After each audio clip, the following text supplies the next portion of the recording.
Saya mau nanya Ustaz, berkaitan dengan kredit tadi, ada juga selain kredit namanya gadai Ustaz. Gadai, tahu gadai Ustaz ya? Kalau nggak tahu saya jelasin. Biasanya zaman sekarang gini Ustaz, orang punya kendaraan, kemudian karena nggak punya uang digadaikan mobilnya misalnya Ustaz, sama orang itu. Itu termasuk itu riba atau gimana? Kalau gadai seperti itu. Imam yang paling tua di antara imam yang 4 itu namanya Imam Hanafi. Meninggal tahun 150 Hijrah. Suatu ketika dia berdiri di depan rumah orang. Ada panas terik, dia berdiri di depan rumah orang. Padahal di depan rumah itu ada atapnya dan ada pohon kayu. Lalu orang bertanya kepada Imam Hanafi, Imam Hanafi, kenapa kamu tidak mau berlindung di bawah atap yang punya rumah itu? Dan kenapa kamu tidak mau berlindung di bawah pohon kayu? Kan lebih baik berlindung daripada kena panas. Apa kata dia?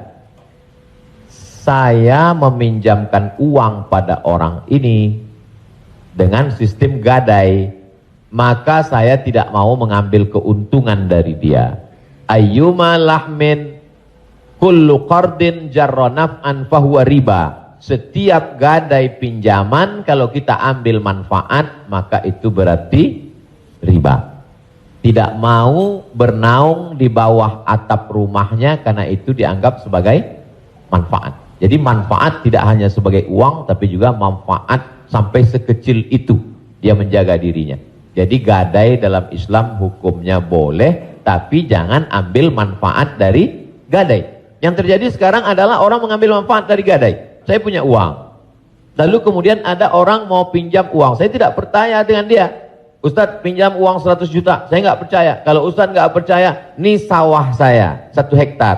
Ketika dia kasih sawahnya ke saya, maka sawah itu cukup sebagai jaminan. Tapi yang dilakukan orang sekarang adalah sawah itu dia tanam padi, dia ambil hasilnya. Hasilnya itu riba. Maka sekarang orang kaya makin kaya, yang miskin makin miskin. Bagaimana dia mau bisa menebus uangnya? Orang sawah dia dipakai terus dan uangnya diambil. Maka yang punya uang makin kaya, yang minjam makin miskin. Padahal dalam Islam mestinya cukup suratnya saja dipegang. Kamu kalau mau garap sawah ini garaplah, nanti bayar hutangmu. Itu akhlak dalam Islam. Akhlak itulah yang dihilangkan oleh riba. Riba ini sangat kejam. Wallahu a'lam.